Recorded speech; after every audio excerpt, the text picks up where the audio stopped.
Friends, welcome to my channel. ಇವತ್ತು ನಿನ್ನ ಜೊತೆ ನನ್ನ ಕತೆ ಆ ಧಾರಾವಾಹಿಯಲ್ಲಿ ಏನಾಗುತ್ತೆ ಅಂತ ಹೇಳಿ ಮುಂದೆ ತಿಳಿದುಕೊಳ್ಳೋಣ ಬನ್ನಿ. ಸಂಚಿಕೆಯ ಆರಂಭದಲ್ಲಿ ಅಜಿತ್ ಮತ್ತು ಭೂಮಿಯ ನಡುವೆ ಇರುವ ಇರಿಸು ಮುನಿಸುಗಳನ್ನು ದೂರ ಮಾಡಬೇಕು ಅಂತ ಹೇಳಿ ಡಿಸೈಡ್ ಮಾಡಿರ್ತಾರೆ. ಮತ್ತು ಮನೆಯವರು ಒಂದು ಸುಂದರವಾದ ಪ್ಲ್ಯಾನ್ ಮಾಡಿರ್ತಾರೆ. ಶ್ರಾವಣ್, ನಚ್ಚಿ, ಸತ್ಯ ಮತ್ತು ರಾಮ್ ಎಲ್ಲರೂ ಸೇರಿ ಒಂದು ಪ್ರಕೃತಿ ರಮಣೀಯ ಜಾಗವನ್ನು ನಿಗದಿಪಡಿಸಿ ಆ ಲೊಕೇಶನನ್ನು ಅಜಿತ್ ಫೋನ್ಗೆ ಕಳಿಸ್ತಾರೆ. ಅಜಿತ್ ಮತ್ತು ಭೂಮಿ ಇಬ್ಬರು ಆ ಜಾಗಕ್ಕೆ ಜೊತೆಯಾಗಿ ಹೋಗಿ ಖುಷಿಯಾಗಿ ಸಮಯ ಕಳೆಯುವುದನ್ನು ವಿಡಿಯೋ ಮಾಡಿ ತಂದು ಸಂಗೀತಂಗೆ ತೋರಿಸಬೇಕು. ಇದರಿಂದ ಅವಳ ಅನಾರೋಗ್ಯ ಮತ್ತು ಅನುಮಾನ ಎರಡೂ ದೂರವಾಗುತ್ತದೆ ಎಂಬುದು ಶ್ರಾವಣ್ ಅವರ ಪ್ಲ್ಯಾನ್ ಆಗಿರುತ್ತದೆ. ಮೊದಲಿಗೆ ಅಜಿತ್ ಮತ್ತು ಭೂಮಿ ಒಪ್ಪದಿದ್ದರೂ ಶ್ರಾವಣ್ ಮತ್ತು ಅಜ್ಜಿ ಸೇರಿ ಸಂಗೀತ ಈಗಾಗಲೇ ಎದೆ ಇಟ್ಕೊಂಡು ಬಿದ್ದೋಗಿದ್ದಾಳೆ, ಅವಳಿಗೆ ಇನ್ನೂ ಏನಾದರೂ ಹೆಚ್ಚು ಕಮ್ಮಿ ಆದರೆ ಅದಕ್ಕೆ ನೀನೇ ಕಾರಣ ಅಜಿತ ಎಂದು ಎದುರಿಸಿದಾಗ ಇಬ್ಬರು ಒಪ್ಪಿಕೊಳ್ತಾರೆ. ಭೂಮಿ ಮತ್ತು ಅಜಿತ್ ರೂಮಿನಲ್ಲಿ ಒಬ್ಬರ ಮುಖ ಒಬ್ಬರು ನೋಡುತ್ತಾ ನಾಚಿಕೆಯಿಂದ ಸುಂದರವಾಗಿ ರೆಡಿ ಆಗ್ತಾರೆ. ಆದರೆ ಈ ಕಡೆ ಪಾಪಿ ದೇವಯಾನಿ ಇಡೀ ಪ್ಲ್ಯಾನನ್ನು ಫ್ಲಾಪ್ ಮಾಡಲು ಹೊಂಚು ಹಾಕ್ತಾಳೆ. ಮಲಗಿದ ಸಂಗೀತರನ್ನು ಎಬ್ಬಿಸಿ ಅಜಿತ್ ಭೂಮಿ ನಡುವೆ ಏನೋ ದೊಡ್ಡ ಜಗಳ ನಡೆದಿದೆ.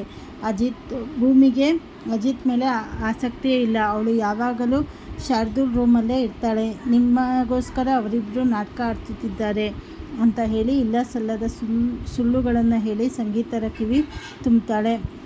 ಇದನ್ನು ಕೇಳಿ ಆಘಾತಕ್ಕೊಳಗಾಗುವ ಸಂಗೀತ ತಕ್ಷಣ ಅಜಿತ್ ಮತ್ತು ಭೂಮಿಯನ್ನು ನೋಡಲು ಬರ್ತಾಳೆ.